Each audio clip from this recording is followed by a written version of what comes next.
Nelson Rolihlahla Mandela est né le 18 juillet 1918. Il est né à Mvezo, un petit village du Transkei, en Afrique du Sud. Son prénom, Rolihlahla, signifie littéralement « fauteur de troubles » ou « celui qui tire les branches ». Il appartenait au clan royal Tembu. Son père, Gadla Henry Mfakaniswa, était un conseiller chef du roi Tembu. Sa mère, Nosekeni Fanny, était la troisième épouse de son père. Mandela a grandi entouré des traditions et des coutumes de son peuple. Dès son plus jeune âge, il a appris l'importance du respect, de l'honneur et de la responsabilité envers sa communauté. Après la mort de son père, Mandela n'avait que 9 ans. Il fut confié à Jongintaba Dalindyebo, le régent du royaume Tembu. Cette adoption marqua un tournant dans sa vie. Élevé dans un environnement royal, il eut accès à l'éducation et aux traditions de son peuple. Il écoutait les histoires de ses ancêtres. Il apprenait l'histoire de son peuple.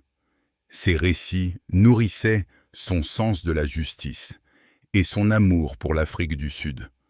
Même enfant, Mandela montrait déjà une grande curiosité et une intelligence remarquable. Il s'intéressait aux histoires de dirigeants courageux et aux héros de sa culture. Mandela commença sa scolarité à l'école primaire de Kounou. Il était un élève attentif et passionné. Son professeur lui donna le surnom Nelson, un prénom anglais. Ce surnom l'accompagnera toute sa vie. Après l'école primaire, il poursuivit ses études à l'Institut Clarkbury Boarding Institute.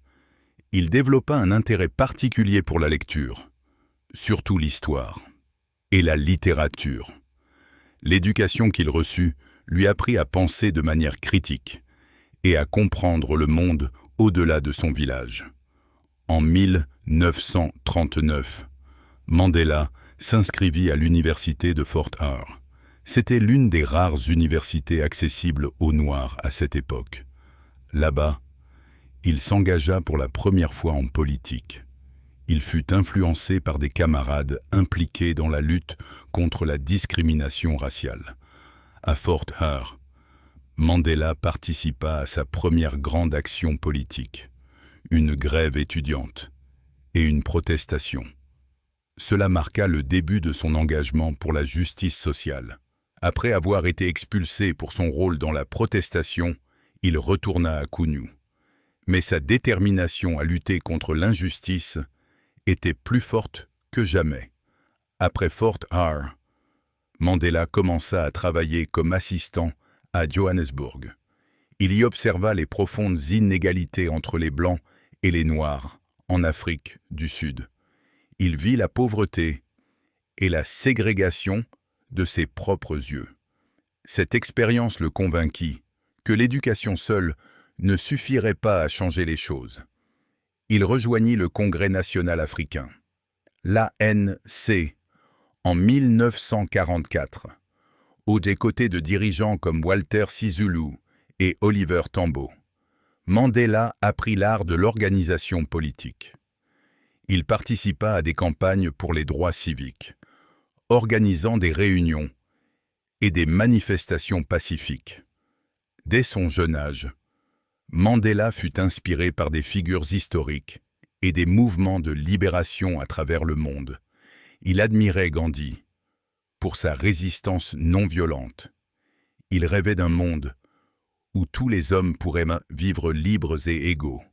Sa foi en la justice, l'égalité et la dignité humaine devint le fondement de son futur leadership. Il comprit que le changement exigeait du courage, de la persévérance et parfois de grands sacrifices. Mandela aimait explorer la nature autour de son village. Il défendait ses camarades de classe contre les injustices à l'école. Il avait un profond respect pour les anciens et écoutait attentivement leurs conseils. Ces expériences ont façonné sa personnalité, sa patience et sa capacité à écouter avant d'agir. Ainsi se termine la première partie de l'histoire de Nelson Mandela. Nous avons exploré ses origines, son éducation et ses premières inspirations. Mais sa vie allait bientôt prendre un tournant majeur. Il allait entrer dans la lutte contre l'apartheid. C'est ce que nous explorerons dans la partie 2. Si vous voulez connaître la suite de cette incroyable histoire, abonnez-vous à la chaîne et activez la cloche de notification pour ne pas manquer la partie 2. Dans la prochaine vidéo, nous verrons comment Nelson Mandela a combattu pour la liberté, même face à l'emprisonnement et à des défis extrêmes.